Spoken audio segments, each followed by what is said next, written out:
गोपाल राधा कृष्ण गोविंद गोविंद हे गोपाल राधा कृष्ण गोविंद गोविंद हे गोपाल राधा कृष्ण गोविंद गोविंद हे गोपाल राधा कृष्ण गोविंद गोविंद हे गोपाल राधा कृष्ण गोविंद गोविंद हे गोपाल राधा कृष्ण गोविंद गोविंद कृष्ण गोविंद गोविंद कृष्ण गोविंद गोविंद कृष्ण गोविंद गोविंद कृष्ण गोविंद गोविंद कृष्ण गोविंद गोविंद कृष्ण गोविंद गोविंद कृष्ण गोविंद गोविंद हे गोपाल राधा कृष्ण गोविंद गोविंद हे गोपाल राधा कृष्ण गोविंद गोविंद हे गोपाल राधा कृष्ण गोविंद गोविंद हे गोपाल राधा कृष्ण गोविंद गोविंद हे गोपाल राधा कृष्ण गोविंद गोविंद हे गोपाल राधा कृष्ण गोविंद गोविंद कृष्ण गोविंद गोविंद कृष्ण गोविंद गोविंद कृष्ण गोविंद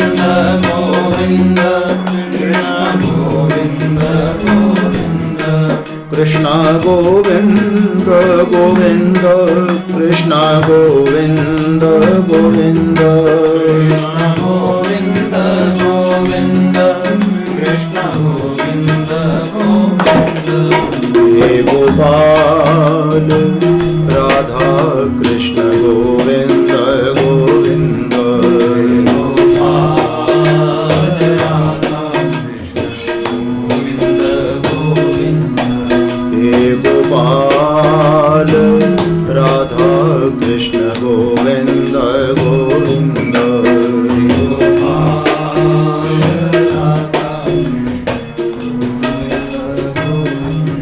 हे गोपाल राधा कृष्ण गोविंद गोविंद हे गोपाल राधा कृष्ण गोविंद गोविंद कृष्ण गोविंद गोविंद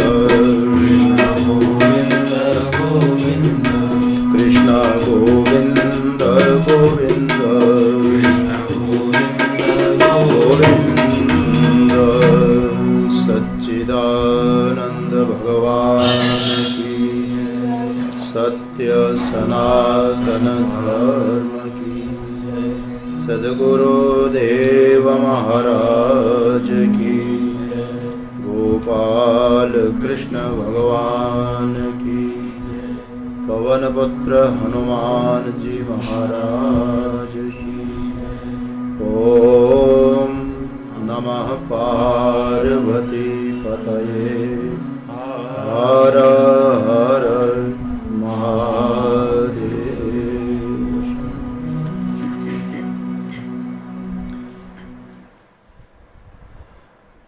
शुक्ल यजुर्वेदीय ईशावास्य उपनिषद के अष्टमंत्रों का प्रतिदिन की भांति पाठ कर लें।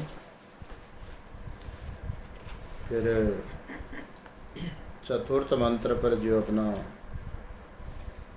शंकर भाष्य के अनुसार विचार हो रहा है उसको आगे बढ़ाएंगे।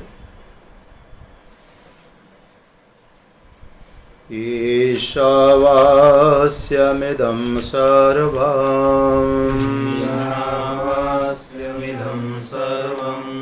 यत्किञ्च जगत्यां जगत् तेन त्यक्तेन भुञ्जीथा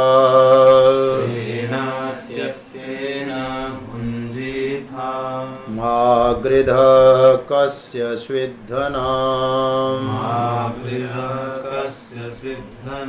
कुर्वन्नेवेह कर्माणि जिजीविषेच्छतं समाः एवं त्वयि नान्यथेतोऽस्ति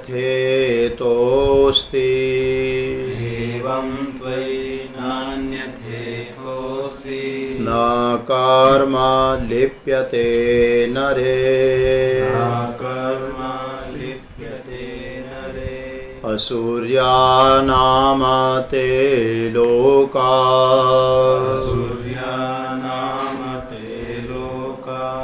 अन्धेन तमसावृताः तांस्ते प्रेत्याभिगच्छन्ते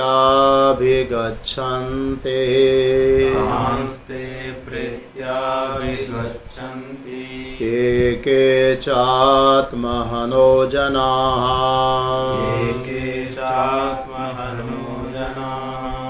अनेजदेकं मनसो जवीयो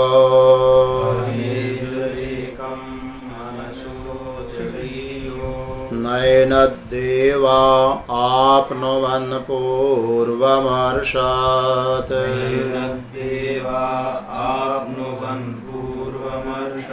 तद्धावतोऽन्यान्नतेति तिष्ठत्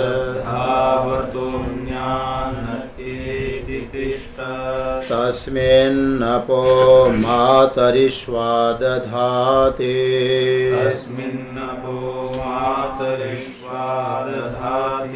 तदेजति तन्नैजति तद्दूरे तदवन्तिके तदन्तरस्य सर्वस्य तदो सर्वस्यास्य बाह्यतः यस्तो सर्वाणि भूतान्यात् मन्येवानुपश्यति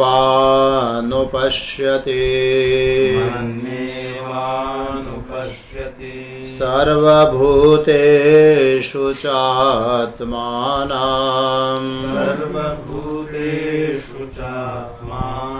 ततो न विजुगुप्सते यस्मिन् सर्वाणि भूतान्यात् मयिवाभूद्विजानतः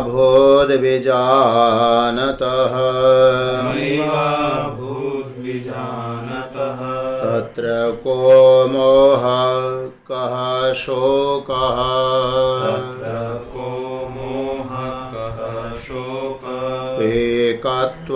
एकत्वमनुपश्यतः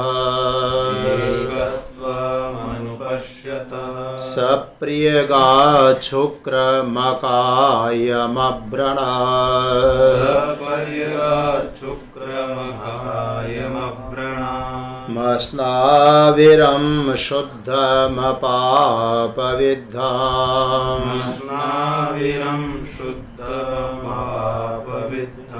कविर्मनीषी परिभुः स्वयंभोर् याथा तथ्यतोऽर्थान् व्यदधात् शाश्वतेभ्यः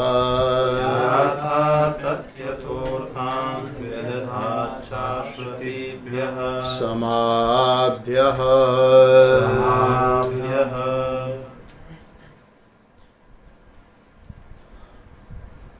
ईशावास्य उपनिषद के चतुर्थ मंत्र का भाष्य चल रहा था, जिस पर कल हम लोग चिंतन कर रहे थे।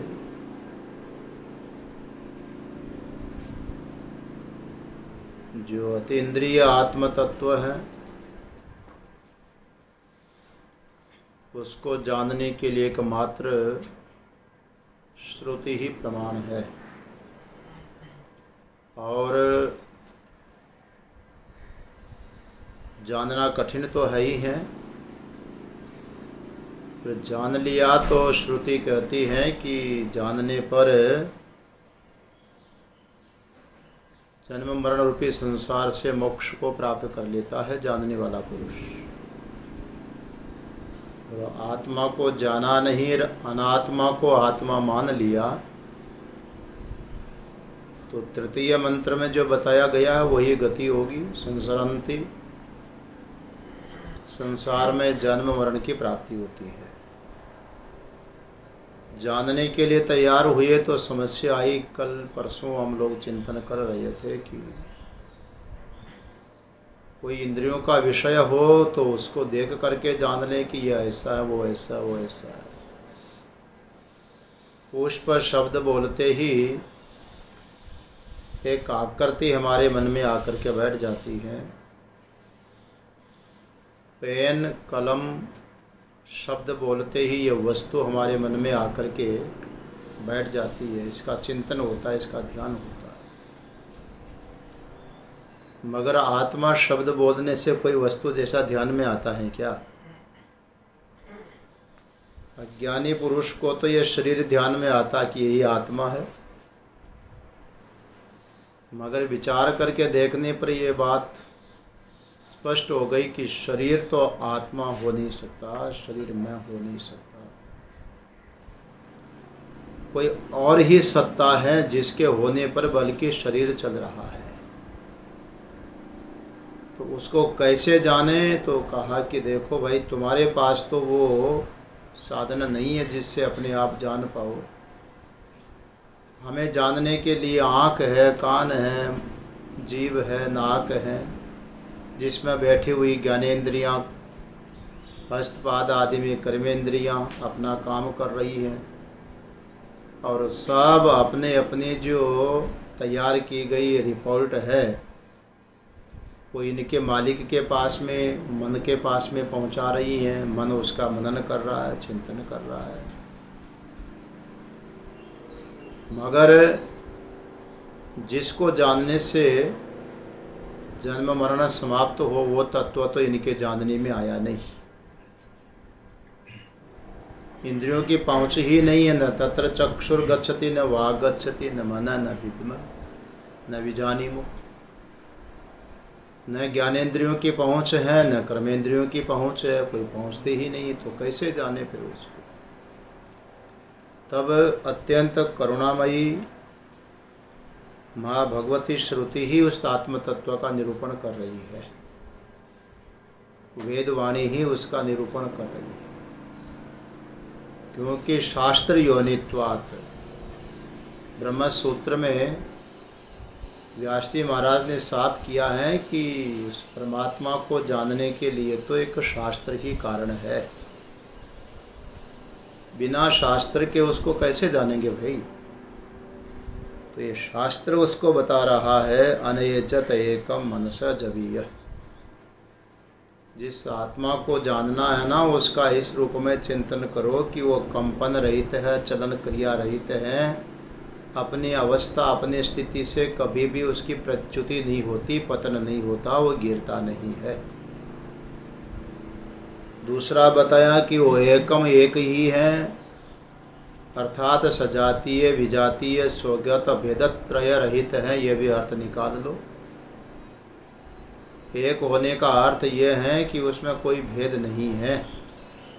सजातीय वस्तु का भेद हो जाता है, विजातीय वस्तु में भेद होता है, स्वगत अपने अंग में भी भेद होता है। शरीर अपना एक शरीर है, एक ही है ना शरीर तो, मगर शरीर में स्वगत भेद हैं। जो हाथ है वो पैर नहीं है, जो पैर है वो नाक नहीं है, नाक है वो कान नहीं है, कान है वो सिर नहीं है, सिर है वो पैर का तलवा नहीं है, पेट है वो पीठ नहीं है। सब भेद तो हैं, अलग अलग ही है। तो देखो शरीर में भी स्वगत भेद हैं। क्यों ये स्वगत भेद? इसलिए कि शरीर सा अवयव वस्तु है, आकारवान वस्तु है। जो आकारवती वस्तु होती है उसके स्वगत भेद संभव है। किसी को भी आप देख लो, बल्कि बहुत सारे अंगों को मिला करके ही उसको एक संज्ञा दी जाती है। आप एक गाड़ी को हाथ लगाओ तो जहाँ भी हाथ लगाओगे उस पार्ट का नाम विशेष होता है, पर सबको मिला करके एक गाड़ी बोल देते हैं। इसी प्रकार से स्वगत भेद जो होता है वो आकारवान वस्तु में होता है। और ये आत्म तत्व कैसा है? एक है और निराकार तत्व आकार रहित है, इसलिए ऐसा कोई स्वगत भेद इसमें संभव नहीं है। दूसरा एक भेद होता है सजातीय भेद। देखो मनुष्य तो एक जाति है ना, और मनुष्य जितने भी शरीर हैं सब समान ही है, मनुष्य जाति है। पर मनुष्य के शरीरों में भेद नहीं है क्या? परमानंद जी के शरीर में और नारायण जी के शरीर में अंतर नहीं है क्या? भेद तो है। अब जुदा जुदा जो भेद हैं अलग अलग ये हैं सजातीय भेद। स्त्री शरीर है, पुरुष शरीर है, पुरुष में भी शरीरों का भेद है, शक्ल का भेद है। तो इस प्रकार से सजातीय भेद भी पाया जाता है। और उस परमात्मा में क्या सजातीय भेद नहीं है? क्यों? ये निरवयव होने के कारण निराकार में सजातीय भेद ये भी संभव नहीं है। दूसरा, उसके जैसा कोई हो तो सजातीय कहना पड़ेगा ना। अच्छा, घी का सजातीय भेद क्या होगा भाई? गौ-घृत का सजातीय भेद क्या होगा? वो तो घी है, उसके जैसा गाय जैसा घी कोई दूसरा होगा क्या? सजातीय भेद कैसे करोगे उसका? इसलिए समान रूप से कोई भेद तो संभव नहीं है। और विजातीय भेद भी संभव नहीं है, क्योंकि दूसरी वस्तु हो तो विजातीय भेद होगा। मनुष्य में और एक बंदर में अंतर है कि नहीं? यह है विजातीय भेद। एक पशु में, चौपाए में और मनुष्य दो पैर वाले में अंतर है। प्राणित्व तो एक ही है। प्राणी की दृष्टि से देखो तो पशु में, पक्षी में, मनुष्य में कोई भेद नहीं। प्राणी है, सबके सब प्राणन क्रिया करते हैं। लेकिन मनुष्यत्व यदि देखेंगे तो पशु में और मनुष्य में फर्क होगा, विजातीय भेद हो गया। ये परमात्मा तत्व ऐसा है कि इसमें न सजातीय भेद है, न विजातीय भेद है, न स्वगत भेद है। क्यों? एकम, वो एक ही तत्व है। और उसकी उपाधि को लेकर के दूसरा ये भी तात्पर्य कल बता ही दिया था कि भाष्यकार ने खास करके लिया कि अनयजत क्रिया नहीं है, उसमें चलन कंपन नहीं है। कारण है कि एक में कंपन नहीं होती, जो व्यापक है, सर्वत्र है, एक ही तत्व है, उसमें ये स्थान आदि को लेकर के, अवस्था प्रच्युति आदि लेकर के संभव नहीं है, एक तत्व है। तीसरा, मन से जब एक व्याख्या हुई कि मन से भी तीव्र गति वाला है, वहाँ पर सोपाधिक और निरुपाधिक रूप को लेकर के बताया गया। उपाधि को ग्रहण करने पर मन से भी तीव्र गति वाला बता दिया गया, क्योंकि मन उपाधिक हो करके वो दौड़ भी रहा है और मन उपाधि से पहले सर्वत्र व्यापक भी है, इसलिए मन से भी तीव्र गति वाला है। मन में जो वृत्ति बनती है, मन में एक वृत्ति बनती है ना, यहाँ बैठे बैठे हमारी मन की वृत्ति चंद्रमा पर पहुँच गई, तो मन तो निकल करके चंद्रमा पर नहीं गया है, एक मन का संकल्प गया है। तो मन में जो संकल्प उठा है चंद्रमा संबंधी, उस मन के संकल्प का प्रकाशक कौन है? संकल्प उठा, उसका ज्ञान हो रहा है कि नहीं?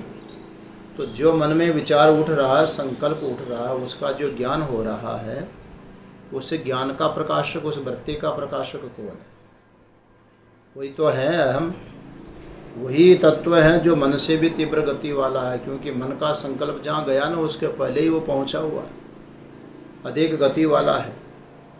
यहाँ तक का भाष्य कल हम लोगों ने देख लिया था।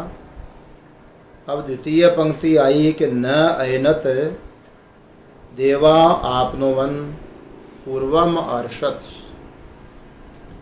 इसको देवता प्राप्त न कर सके। यहाँ देवा शब्द का अर्थ वस्तुतः जो भाष्यकार ने किया है वो है, क्योंकि जानना तो हमको है, एक साधक को है, जानने का जो प्रयास है वो अपने आप को है। तो यहाँ हमारे पास जानने के जितने साधन है उसको लेकर के हम लोग जानने की कोशिश करते हैं। कोई रूप है तो उसको नेत्र इंद्रिय से जानने का प्रयास करते हैं, शब्द है तो बड़े गौर से उसको सुन करके श्रोत्र इंद्रिय के माध्यम से उसको ग्रहण करने का प्रयास करते हैं। सुगंध आई तो किसकी सुगंध है, ये मोगरे की सुगंध है कि गुलाब की सुगंध है, रातरानी की खुशबू है कि हरसिंगार की खुशबू है, इसको जानने के लिए हमारी नाक ही तो ग्रहण इंद्रिय तो एक माध्यम है कि कोई और है, बताओ, यही साधन है। और ठीक इसी प्रकार से अब रस का जो ज्ञान होगा उसके लिए रसने इंद्रियों की ही आवश्यकता पड़ेगी। तो ये जो हमारी इंद्रियां हैं अपने अपने विषय को द्योतित करती है, विषयों को प्रकाशित करती है। हमारे पास जानने का यही साधन है, हम इसी से जानना चाहते हैं। तब यहाँ पर भगवती श्रुति बोल रही है, भाई इन इंद्रियों से तो तुम जानने की चेष्टा करना भी मत। क्यों कि ये तो उस तत्व को स्वरूप को बता ही नहीं सकती है। नयनत देवा आपनुवन, देव का अर्थ है यहाँ पर इंद्रियां। कौन इंद्रियां? जो भी ज्ञान इंद्रियां हैं विषयों को प्रकाशित करती है, शब्द स्पर्श रूप रस और गंध को। ये इंद्रियां कहते हैं न आपनोवत, एनत न आपनोवत, इस आत्मा को वो प्राप्त नहीं कर सके हैं। बहुत नज़दीक अपना स्वरूप है, भीतर है। आँख भी जिससे देख रही है, श्रोत्र भी जिससे सुन रहा है, लेकिन जिसके द्वारा सुन रहा है, जिसके द्वारा देख रहा है, उसको वो नहीं देख पा रहे, न सुन पा रहे, है ना। यह चक्षुषान पश्यति येन चक्षुंसी पश्यति। अब देख लो, चक्षु के द्वारा उसको नहीं देखा जाता है, पर चक्षु जिससे देख रहे हैं, आंख से देखा नहीं जाता पर आंख उसी से देख रहे हैं। अब ये स्थिति है, इसलिए कहते हैं कि इंद्रियां तो जिससे विषयों को ग्रहण कर रही हैं उसको तो इंद्रियां ग्रहण नहीं कर सकती। एनत माने प्रकृति जिस आत्मा का प्रसंग चल रहा है उस आत्मा को ये देख नहीं सकते। इसका भाष्य देखिए, नयनत देवा, देव शब्द का अर्थ करते हैं चक्षुरादीनि इंद्रियाणि। चक्षु आदि जो इंद्रियां हैं माने पांचों ज्ञानेंद्रियां जो शब्द स्पर्श आदि विषयों का ज्ञान करवाती हैं। कहा जी इनको देव क्यों बोला? देव तो लोक प्रसिद्ध तो ये है कि इंद्र देव, अग्नि देव, वायु देव है। देवताओं का जो नाम है वो पूरा का पूरा मंत्र ही आता है ना, सारे देवताओं का नाम ही आता है। अब यहाँ पर कहते हैं कि ये देव, बोले हाँ द्योतनाथ, इंद्रियों को ही देव बताया गया है कि विषयों का द्योतन कर रही है, विषयों का ज्ञान करवाती है, प्रकाशित कर रही है। तो इंद्रियाणि चक्षुरादीनि एतद प्रकृतम आत्मतत्वम, जिसका प्रसंग चल रहा है उस आत्मतत्व को न आपनुवन न प्राप्तवन्तः, ये इंद्रियां उस आत्मा को प्राप्त नहीं कर सकती। उनका सामर्थ्य ही नहीं है भाई, सबसे बड़ी बात तो ये है। परांचि खाने व्यतृणत स्वयंभू तस्मात् परांग पश्यति नान्तरात्मन। कठोर श्रुति में आया है कि विधाता ने इन इंद्रियों को जो बनाया है वो बहिर्मुख बनाया है। प्राणशिखानी, ये तो विषयों की ओर ही दौड़ रही है, भाग रही है, बाहर ही बाहर दौड़ रही है। न अंतरात्मा, भीतर में अंतरात्मा की ओर तो दौड़ ही नहीं रही, अंतर तो देखती नहीं है। अब कैसे देख लेगी बताओ। कश्चि धीरे प्रत्येगात्मान में अक्षत आवृत चक्षुर अमृतत्व इच्छन, ऐसा आया है। उसको देखने के लिए तो आवृत चक्षु होना पड़ेगा। तेभ्यो मन जवीय, अब देखो कहते हैं ये जो सब विषयों को प्रकाशित करने वाली, दिखाने वाली, ज्ञान कराने वाली इंद्रियां हैं, वो इसको प्राप्त नहीं कर सकती है। कारण तेभ्य मन जवीय, वो जो इंद्रियां हैं उनसे तीव्र गति वाला कौन है? मनीराम। ये जो मन है उन इंद्रियों से भी तीव्र गति वाला है। और वो मन कहाँ बैठा हुआ है? वो मन बैठा हुआ है आत्मा के और इंद्रियों के बीच में। कौन सा रूप देखा, ये अगर मन उसको ग्रहण नहीं करेगा तो बुद्धि को भी निश्चय नहीं हो सकता। अभी देख लो, कहते सुन रहे हैं लेकिन शक्ल बता देती है कि सुन नहीं रहे, तो क्या कहते तुम्हारा मन कहाँ है? नहीं बोलते हैं क्या? इसका अर्थ है कि उसकी इंद्रियां बता रही हैं कि जो ग्रहण हो रहा उसको बराबर मन के साथ में लिंक है कि नहीं। वो आँख बता देगी, शक्ल बता देगी, उसका चेहरा बता देगा। तो इंद्रियां क्या करती हैं? जो डाक आती है उस सारी डाक को इकट्ठा करने का काम करती है। जैसे वो जगह जगह पोस्ट ऑफिस के वो बॉक्स लगे हुए होते हैं और डालने वाला उसमें डाक डाल देता है, फिर एक डाकिया जाता है और वो सब डाक को वहाँ से निकाल के कलेक्ट करता है, इकट्ठी कर लेता है, एक जगह इकट्ठी कर लेता है। ऐसे ही मन ऐसा डाकिया है। ये इंद्रियां क्या करती हैं? आँख एक गोलक है, श्रोत्र कान एक गोलक है, नाक एक गोलक है, और ये इंद्रियां अपने विषयों को खींच करके यहाँ डाल लेती है। आँख जो है रूप को डाल लिया, श्रोत्र ने जो शब्द को डाल लिया, नाक ने गंध को डाल लिया, जीभ ने रस को डाल लिया, इस गोलक में बॉक्स में इकट्ठा कर लिया। और डाकी आया कौन? ये मनीराम। और सब डाक को इकट्ठी कर ली अपने पास में। आँख ने क्या देखा, कान ने क्या सुना, माने जो डाक मिली हुई है वो सब को मन इकट्ठा कर लेता अपने में। और मन क्या करता है? फिर उस डाक को कहाँ पहुँचाएगा? वो डाकिया इकट्ठी करके झोले में डाल करके कहाँ ले जाएगा? पोस्ट ऑफिस में ले जाएगा, ले जा करके। ऐसे ही मन भी उसको इकट्ठी करके बुद्धि रूपी पोस्ट ऑफिस में ले जा करके डाल देता है। अब वहाँ छटनी होती है डाक की कि ये राजस्थान में जानी है कि अन्य प्रदेश में जानी है। राजस्थान में जानी है तो फिर कौन से डिस्ट्रिक्ट में जानी है, इसके अनुसार फिर उसका अलग अलग विभाजन होता है। अब उसका निश्चय होता है, निर्णय होता है कि कहाँ जाने वाली डाक है। निर्णय करने का काम कहाँ होगा? पोस्ट ऑफिस में ही तो होगा, उसकी चटनी वहीं तो होगी। ऐसे ही आँख से डाक को कलेक्ट किया है, नाक से कलेक्ट किया है मन ने, ले जा कर के पोस्ट ऑफिस में बुद्धि में डाल दिया। अब बुद्धि वहाँ शांति से छटनी करेगी, निर्णय करेगी, ये सही है, ये गलत है। तो ये तो बराबर एक ऑफिस चल रहा है, डाक आ रही हैं जा रही हैं, उसका निर्णय बुद्धि के अंदर होता है। अब यहाँ बोलते हैं कि ऐसे ही देखो, ये जो इंद्रियां हैं उस आत्मा को प्राप्त नहीं कर पाई। क्यों? कि तेभ्यो मना जबीय, अरे उस इंद्रियों से तो, उन इंद्रियों से तो मन जो है वो अधिक वेग वाला है। मनोव्यापार व्यवहितत्वाद आभास मात्रम अपि आत्मना नैव देवानां विषयी भवति। मनोव्यापार व्यवहितत्वात्, इंद्रियों के और आत्मा के बीच में मन व्यापार पड़ा हुआ है, मन की गति पड़ी हुई है, मन का व्यवहार चल रहा है।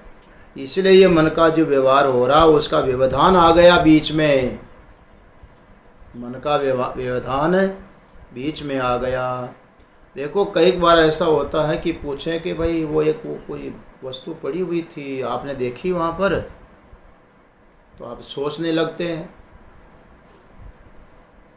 ध्यान नहीं आ रहा देखी कि नहीं देखी, सोचने लगते हैं, चिंतन करने लगते हैं।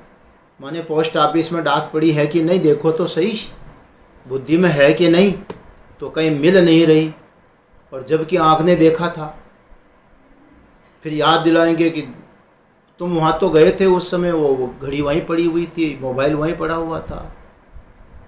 तब यह कहते हो कि हाँ देखा, लेकिन मेरा ध्यान दूसरी जगह था, अर्थात मन वहाँ नहीं था। मन का व्यवधान जब बीच में आ जाता है तो फिर उस वस्तु का ज्ञान हो नहीं सकता, निश्चय हो नहीं सकता। इसी प्रकार से भीतर जो आत्मबोध है इंद्रियां कैसे कर पाएगी? अरे इंद्रियां विषयों को ग्रहण कर रही हैं पहली बात तो, और दूसरी बात इंद्रियों के और आत्मा के बीच में बहुत तीव्र गति से दौड़ने वाला जो ये मन है वो बैठा हुआ, इसका व्यवधान है बीच में। इसलिए आभास मात्रम अपि आत्मना नैव देवानां विषयी भवति।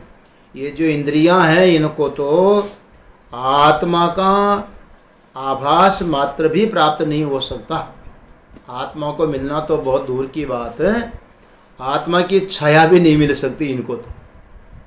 आभास किसको बोलते हैं? प्रकाश। जैसे चंद्रमा और चंद्रमा का प्रकाश, सूर्य और सूर्य का प्रकाश। आत्मा का आभास भी इन इंद्रियों को नहीं मिल सकता। ये नहीं समझ पाएगी कि आत्मा प्रकाश है, आत्मा प्रकाश में ही हम सब व्यवहार कर रही हैं, ये भी इन इंद्रियों को समझ में नहीं आ सकती। इंद्रियां क्या ग्रहण करेगी? इसलिए यहाँ पर कह दिया गया कि देवा न एनत आपनोवन। इंद्रियां जो हैं इसको ग्रहण नहीं कर पाती, प्राप्त नहीं कर पाती। पूर्वम अर्षत यस्मात् जवनात् मनसः अपि। पूर्वम अर्षत पूर्वमेव गतम व्योमवद व्यापित्वात्। चूँकि मन से अपि जवनात्, ये मन से भी तीव्र गति वाला है, इसलिए पूर्वम अर्षत पहले ही पहुंचा हुआ है। मन से तीव्र गति वाला होने का अर्थ तो यही कहना पड़ेगा कि वो पहले ही वहां जाकर के बैठ गया, पहले ही पहुंचा हुआ है। तो पहले ही पहुंचा हुआ होने का अर्थ क्या निकालेंगे भाई? बोले तात्पर्यार्थ ये है कि पूर्वम गतम एव। कैसे? बोले व्योमवत व्यापित्वात्। जैसे मन कहीं भी जाता है तो वहाँ आसमान आकाश पहले से ही विद्यमान है। कारण व्यापित्वात्, व्योमवद व्यापित्वात्। क्योंकि आकाश जो सर्वत्र व्यापक है, ठीक इसी प्रकार से व्योम का तो यहाँ उदाहरण है। आत्मा भी आकाश की तरह सर्वम गतम एव, पूर्वम गतम एव, पहले ही पहुंचा हुआ है, क्योंकि आकाश की तरह व्यापक है। जैसे आकाश आप कहीं भी जाएंगे तो पहले आगे मिलेगा कि नहीं? सब जगह पहले ही आकाश मिलेगा। कारण क्यों? पहले पहुंचा हुआ है, माने इतनी पहुंच व्यापक है, सर्वत्र है, वो सत्ता सर्वत्र विद्यमान है, इसलिए पहले से पहुंचा हुआ है। ये कारण बताया गया। इसलिए पूर्वम अर्षद का तात्पर्य निकाला कि पूर्वम गतम, पहले ही पहुंचा हुआ है, गया हुआ है, आकाश की तरह व्यापक होने से। सर्वव्यापी अर्थात इसका अर्थ हुआ कि वो सर्वव्यापी है। तद आत्मतत्वम सर्व संसार धर्म वर्जितम। ये जो आत्म तत्व है सर्वव्यापी है। कौन सा आत्म तत्व है? तब यहाँ बहुत अच्छी बात बता रहे कि सर्व संसार धर्म वर्जितम आत्म तत्व। सर्वव्यापी किसको कहा? संसार धर्मों से रहित जो शुद्ध आत्म तत्व है वो सर्वव्यापी है। जो संसार धर्म युक्त आत्म तत्व है अर्थात जिसको जीवात्मा बोलते हैं, जिसको सोपाधिक बोलते हैं, उपाधि काल में उसको व्यापक नहीं कहा जा सकता। सोपाधिक को तो परिच्छिन्न मानना पड़ेगा, कारण स्वरूपतः तो परिच्छिन्न नहीं है, लेकिन औपाधिक धर्म को स्वीकार करने के कारण वो उतना उपाधि में आबद्ध हो गया, उपाधि में बंध गया है, इसलिए उसको उस समय व्यापक नहीं कह सकते। जीव दृष्टि से व्यापक नहीं हो सकता है, लेकिन जीव में भी जो ब्रह्म भाव है उस दृष्टि से व्यापक कहा जाता है। बाकी जीव दृष्टि किसको बोलते? जीव तो कहा ही तब जाता है जब वो सूक्ष्म शरीर उपाधिक है, अविद्या अज्ञानवान है, अविद्यावान है, तब उसको जीव कहा जाता है। और उस दृष्टि से उसको आकाशवत व्यापक नहीं कह सकते। अगर इस तरह से जीव में भी व्यापकपना होता सोपाधिक में, तब ऐसी स्थिति में तो फिर जीव का आवागमन भी संभव नहीं था। प्रायाणिक एक ही है, तो एक तत्व है, तो उसमें कंपन गति क्रिया कैसे होगी भाई?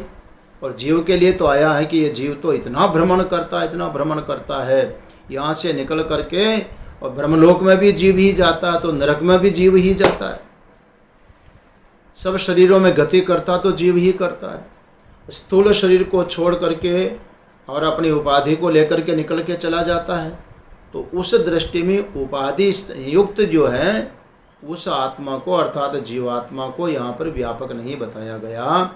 उपाधि का त्याग करने पर निरुपाधिक जो स्वरूप है, स्वेन निरुपाधिकेन स्वरूपेण, सर्व संसार धर्म रहित जो आत्म तत्व है वो सर्वव्यापी तत्व है, निरुपाधिक रूप से अपने स्वरूप में अभिक्रियमेव, उसमें किसी भी प्रकार की कोई भी क्रिया, हलचल, चेष्टा है ही नहीं, क्योंकि व्यापक है, व्यापक में चेष्टा नहीं हो सकती। ऐसा होते हुए भी सद उपाधिकृता सर्वा संसार विक्रिया अनुभवती। निरुपाधिक रूप से तो कहीं कोई गति नहीं है, सारे संसार धर्मों से रहित है। जन्म मरण से, संसार धर्म का मतलब क्या करेंगे हर्षचेतन जी? सर्व संसार धर्म, आदि से क्या लेंगे? सर्व संसार धर्म, सर्व है ना, संसार धर्म क्या है? सुख दुख राग द्वेष। हाँ, जो शरीर के साथ में जन्म लेना है और शरीर के वियोग से जो मरना अपना मान लिया है, तो जितने भी शरीर को लेकर के धर्म है, षड्भाव विकार, उनसे रहित है। और सूक्ष्म शरीर के जो धर्म हैं, शोक मोह आदि, उनसे भी रहित है। स्थूल सूक्ष्म कारण तीनों शरीरों से जो भिन्न आत्म तत्व हैं, वो सर्व संसार धर्म रहित हैं। शुद्ध स्वरूप से, निरुपाधिक रूप से, स्वयं रूपेण अभिक्रियमेव, अपने स्वरूप से किसी भी प्रकार का उसमें विकार है ही नहीं। ऐसा निर्विकार स्वरूप होते हुए भी उपाधिकृता सर्वा संसार विक्रिया अनुभवती। ये क्या करता है कि उपाधिकृत जितना भी संसार धर्म है, संसार विकार है, उन सब का वो अनुभव करता है। इति अविवेकी नाम मूढ़ानाम अनेकम इव प्रतिदेहम प्रत्योभासते इति एतदाह। इसलिए मैंने कहा कि संसार धर्म को जो स्वीकार कर रहा है, अज्ञान के कारण, अविद्या के कारण, न मेरा जन्म है न मेरा मरण है, लेकिन शरीर के धर्मों को अपना स्वीकार कर लेता है, तो देखो वो निरुपाधिक जो शुद्ध ब्रह्म है, वो उपाधि के सारे धर्मों का अज्ञान से अपना मान लेता है। ऐसी स्थिति में उसको संसार धर्मों को अनुभव करता है कि मैं सुखी हूँ, मैं दुखी हूँ, मैं रोगी हूँ, मैं निरोगी हूँ, मैं शांत हूँ, मैं अशांत हूँ। स्थूल सूक्ष्म कारण तीनों शरीरों के धर्मों को अपने में अनुभव कर रहा है। अविवेकी नाम मूढ़ा नाम अनेकम इव च प्रतिदेहम प्रत्योभासतः। ऐसी स्थिति में उपाधि धर्मों को स्वीकार करने से जो अविवेकी पुरुष है, मूढ़ पुरुष है, मूढ़ किसको कहते हैं? जिसको रास्ता नहीं सूझता, वास्तविक सत्य रास्ता नहीं सूझ रहा है। इस अज्ञान अंधकार में जो पड़े हुए अविवेकी मूढ़ लोग हैं, अनेकम च प्रत्यहम प्रत्योभासत, वो आत्मा को कैसे मानते हैं? अनेक की तरह समझते हैं। अनेक की तरह क्यों? अनेक है तो नहीं, पर अनेक जैसा बोलते हैं। कारण क्या है? बोले प्रतिदेहम प्रत्योभासत। उनका कहना ये है कि भाई प्रत्येक शरीर में वो अलग अलग ही तो मालूम पड़ रहा है कि नहीं? ये बताओ। उनका कहना होगा कि भाई आत्मा एक ही है। तो ऐसी स्थिति में नारायण चेतन जी स्वाध्याय कर लो, आत्मा तो एक ही है, पूरे विश्व को सबको ज्ञान हो जाएगा, एक ही आत्मा, फिर क्या है? अगर नहीं होता है तो मान के चलो, अगर ज्ञान होने से नारायण चेतन जी मुक्त होते हैं तो सभी को मुक्त होना चाहिए, एक ही आत्मा हो तो यही होना चाहिए ना। और सब मुक्त नहीं होते हैं, एक को ज्ञान होने से सबको ज्ञान नहीं होता है। इसका मतलब मानना पड़ेगा कि आत्मा तो सबकी अपनी अपनी ही है, जुदा जुदा ही है, यही कहना पड़ेगा ना। तो अज्ञानी जो पुरुष है, मूढ़ पुरुष हैं, अविवेकी पुरुष हैं, वो बाह्य धर्मों को लेकर के ही आत्मा में बाह्य धर्मों का आरोप करते हैं। उनको ये पता नहीं है कि ज्ञान किस में है और अज्ञान किस में है। आत्मा तो स्वयं ज्ञान स्वरूप है। सत्यम ज्ञानम अनंतम ब्रह्मा, सत्य स्वरूप है, ज्ञान स्वरूप है, अनंत, उसमें तो अज्ञान है ही नहीं। शुद्ध स्वरूप में अज्ञान कहीं भी नहीं है।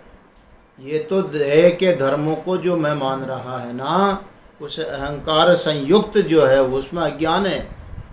इसलिए प्रतिदेवम प्रत्योभासत, अज्ञानी पुरुषों को तो प्रत्येक शरीर में अलग अलग रूप से ही वो मालूम पड़ रहा है, भासमान हो रहा कि सबकी आत्मा अलग अलग है, जुदा जुदा है।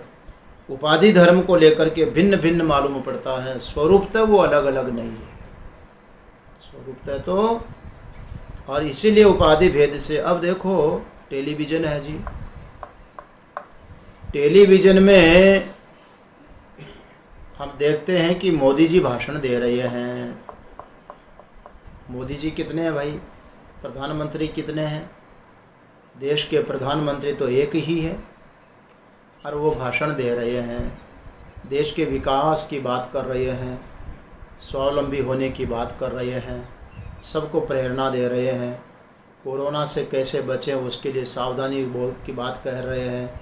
अब एक ही व्यक्ति एक है, परंतु कितने टेलीविज़न है जिसके ऊपर उनको हम देख रहे हैं? करोड़ों करोड़ों टेलीविज़न के ऊपर उनको देखा जा रहा है।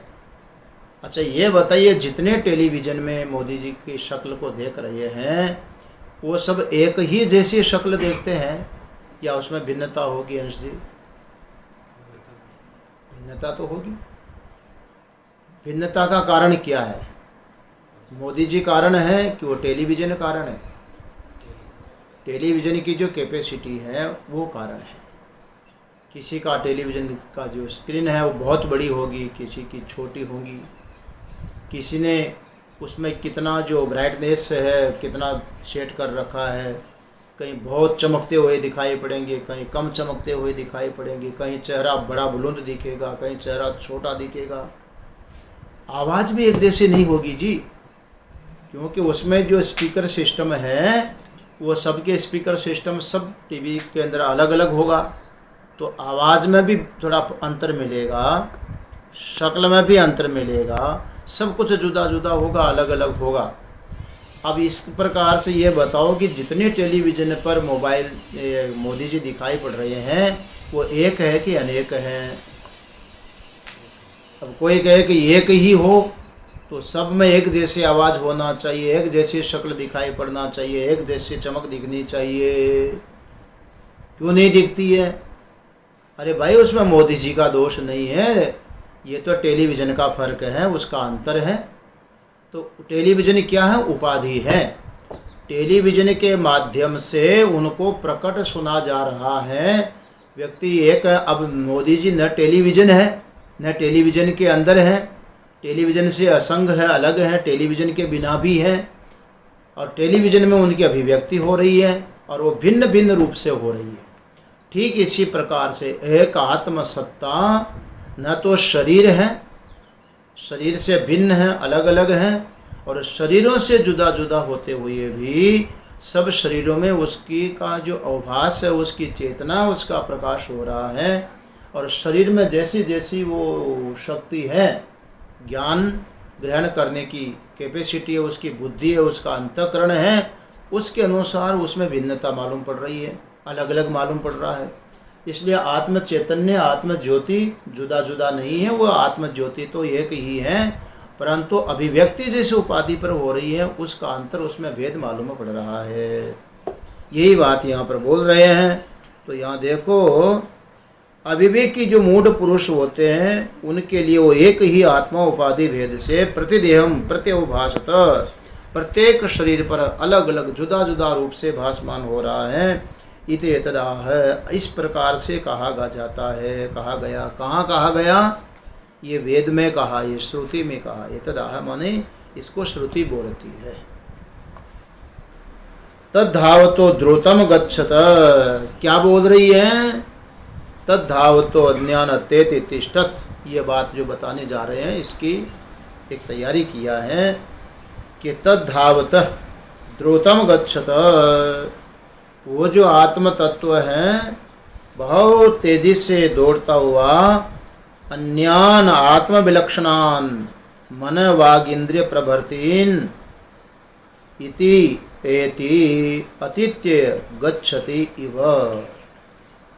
देखो उपाधि को लेकर के कैसे अज्ञानियों के लिए भिन्न भिन्न मालूम पड़ रहा है। तद्धावत द्रुतम गच्छत, धावन, धावन क्रिया किसको बोलते हैं? धावन है, शोण धावति ही, घोड़ा दौड़ रहा है, उसके दौड़ने की क्रिया होता है। ये भी दौड़ रहा है जी, आत्मा भी। कैसे दौड़ रहा है? द्रुतम गच्छत, बहुत तेजी से दौड़ रहा है। कितना तेजी से दौड़ रहा है? स्पीड क्या है? बोले तुम्हारे पास जितने हैं उनसे सबसे ज़्यादा स्पीड वाला है। क्या है तुम्हारे पास?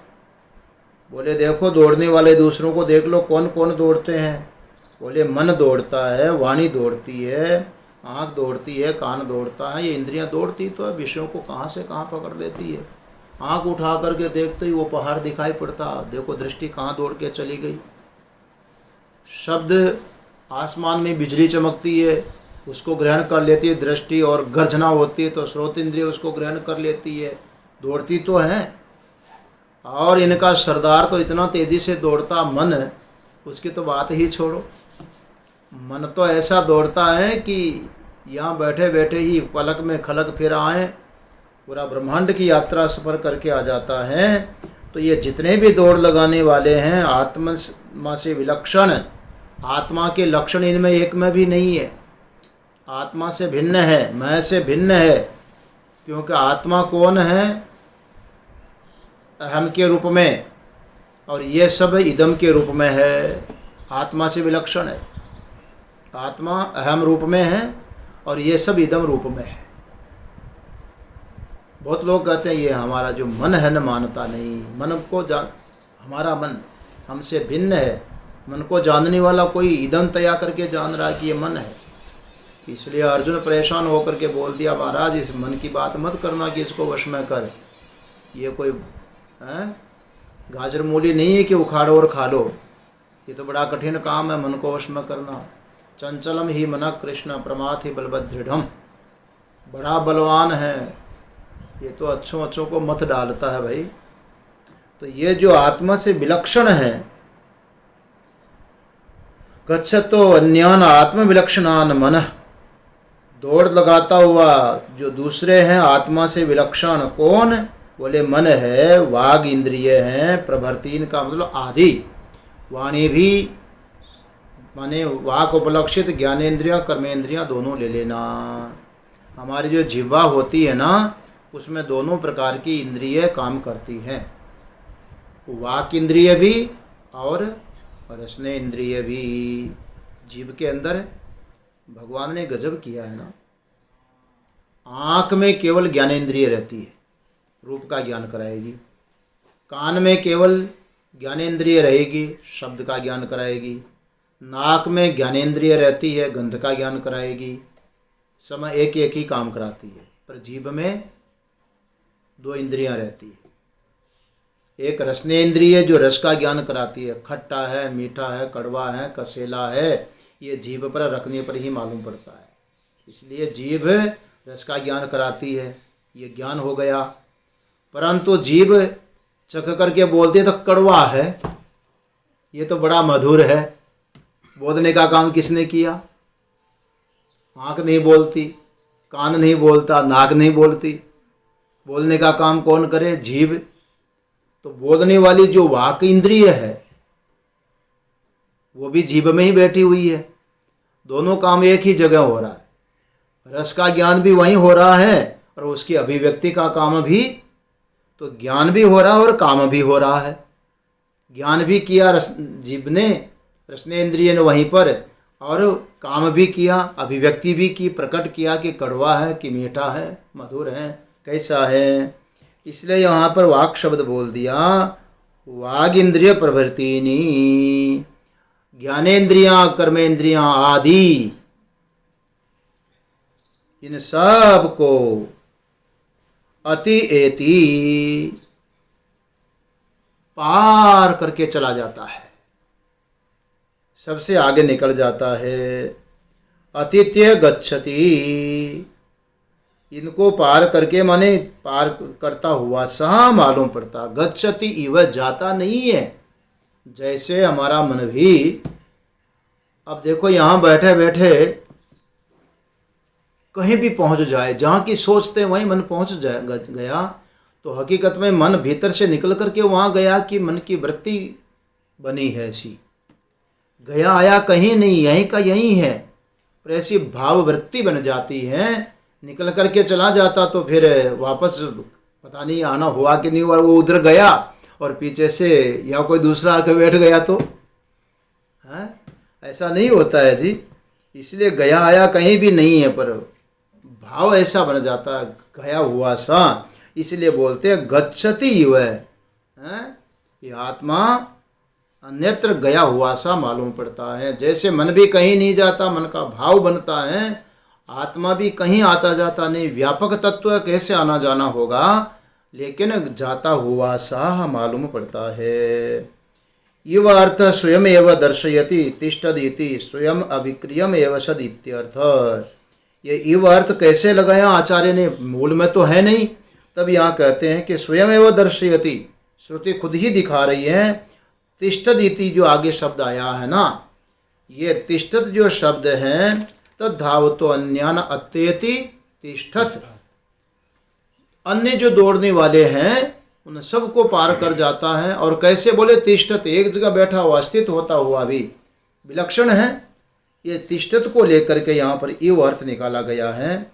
स्वयं अविक्रियम एव सद इत्यर्थ है, अर्थात जो सदात्मा है, अपना स्वरूप है, वह स्वरूपतः अविक्रिय ही है, विकार रहित है। अब जो शेष प्रसंग है इस मंत्र का, उसको कल देखेंगे। तस्मिन् नपो मातरि स्वादधाति, इस मंत्र का जो चतुर्थ चरण है कि उसके होने पर ही मातृ स्वा हिरण्यगर्भ जीवों के कर्मों का विभाजन कर रहा है, ये आपको कल बताएंगे। इसका बहुत सुंदर अर्थ होगा। आओ, ब्रह्मचारी महेंद्र चैतन्य जी एक भजन का आनंद दे रहे हैं, सब लोग भजन श्रवण कर लें और फिर शांति पाठ करके विश्राम करेंगे। नारायण नारायण नारायण।